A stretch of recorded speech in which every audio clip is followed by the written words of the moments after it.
folks, I'm Ultrazilla, and this is the Ultrazine News Toy Fair Plus More Part 4, the finale. That's right, my Azillions, we are ending it here.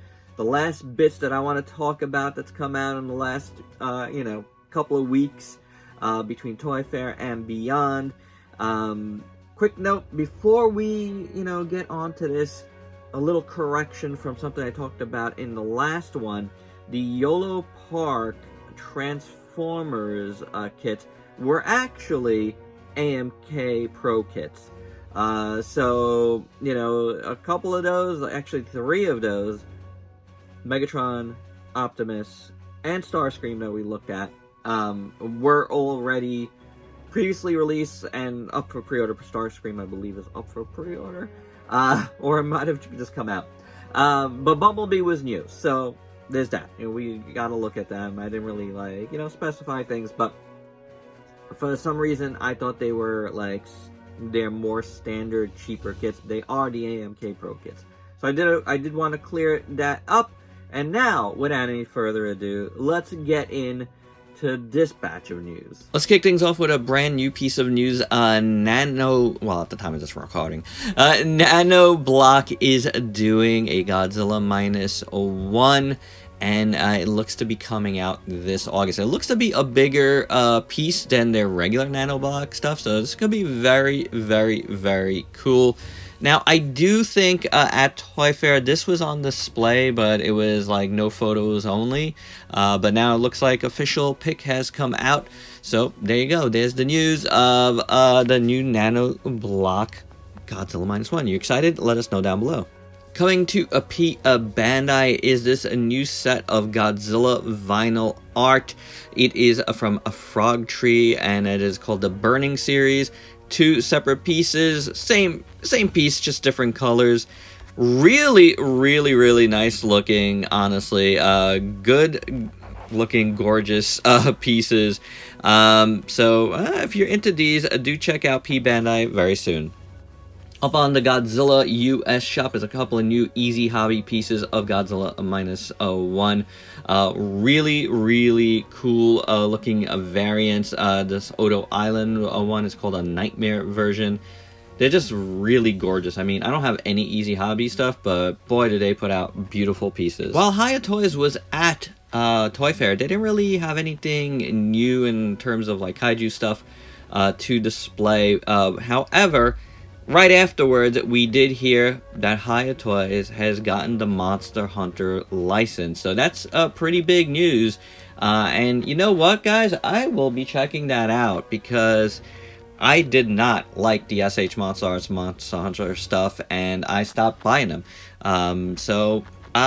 Cheaper Monster Hunter? Yeah, I'm in, Hiya. Let's see what you got. Speaking of dragons, the Mythic Legion's dragon has gone up. I'm not even going to try to say the name. Has gone up for a pre-order, but it's a crowd-funded thing, so it's gone up. So if you want it, have at it. It looks absolutely gorgeous. There's no doubt about it. Buy Thor, but it's $550. It is a lot of money, guys.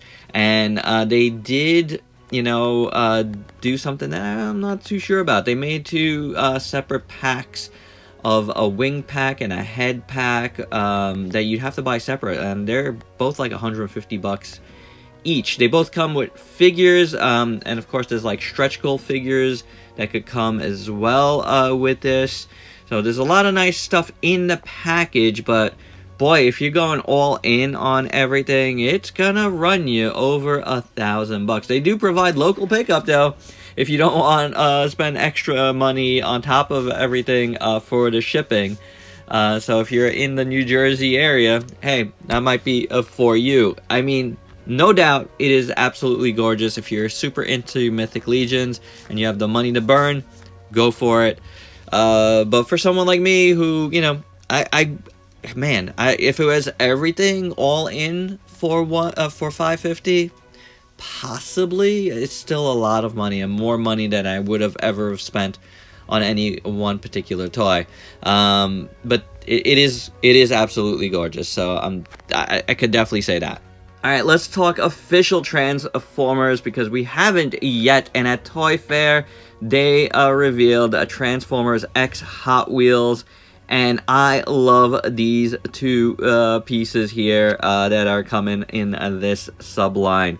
They look absolutely awesome. Like, I love it. There's something very different about the looks of these as far as Transformers go. There's almost like a GoBot feel to it, which is really cool. So totally into both of them. I love how they look. I love the finish on these prototypes. So I might be in on these. Hot Wheels, you know, I grew up with it. So very cool, I have to say. This was one of my favorite things revealed at Toy Fair. On the Takara side of things, we got the Missing Link RC and RC prototype official picks.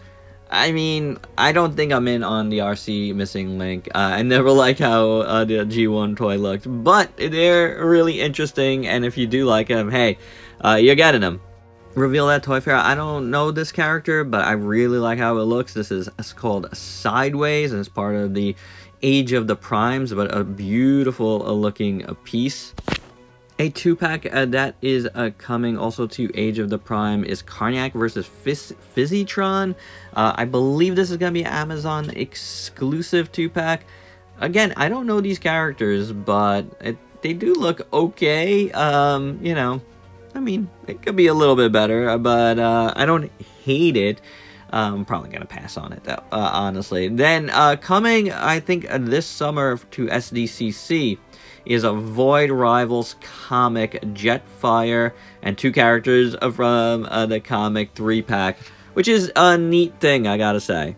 There's a brand new line called the Cyber World line. It's going to be more marketed to kids, but I'm seeing a lot of collectors, myself included, that really like all the concepts here. I think they're pretty cool. They're going to have smaller figures that fit inside the bigger figures, like mechs. I love it. I think this is such a neat idea. You're obviously going to get a big Scorponok, a big Grimlock, and then a bunch of other characters in new like modes, which is pretty neat, I do have to say.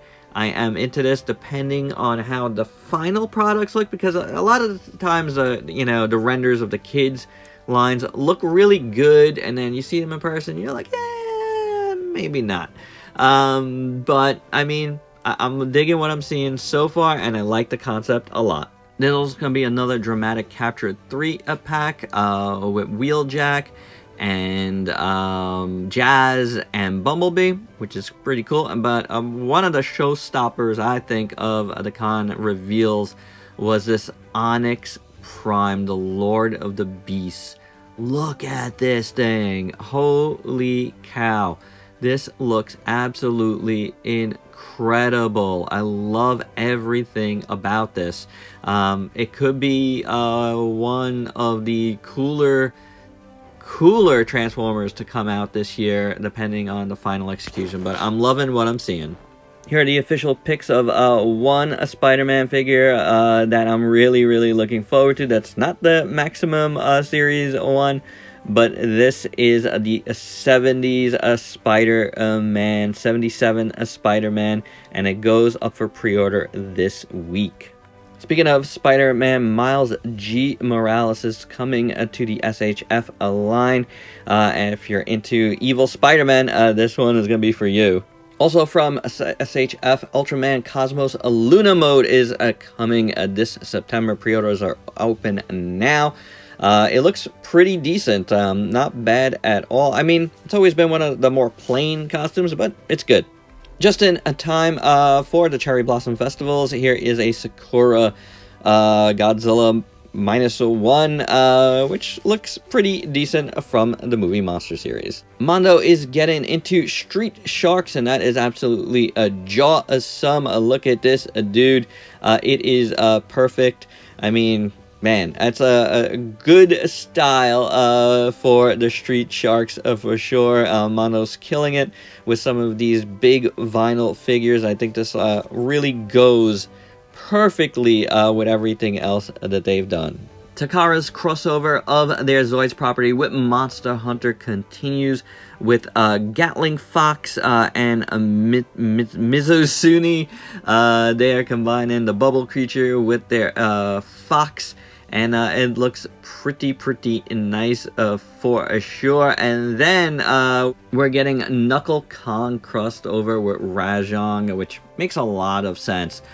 Perfect to gorilla-like creatures. Very nicely done. I really do like Knuckle Kong, and both of these are excellent. Mattel revealed a bunch of their new Jurassic World Rebirth figures, including their biggest dino yet, the Titanosaurus, believe it or not.